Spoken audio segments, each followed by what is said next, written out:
కన్నుల జారిన కన్నీళ్ళు తడిపెను దేవుని పాదాలు, ఇప్పటి నుండి నీ కళ్ళు చూచును దేవుని కార్యాలు.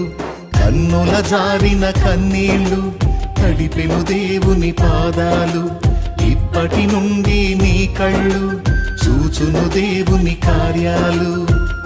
ఉందిలే దీవెనా ఎందుక వేదనా,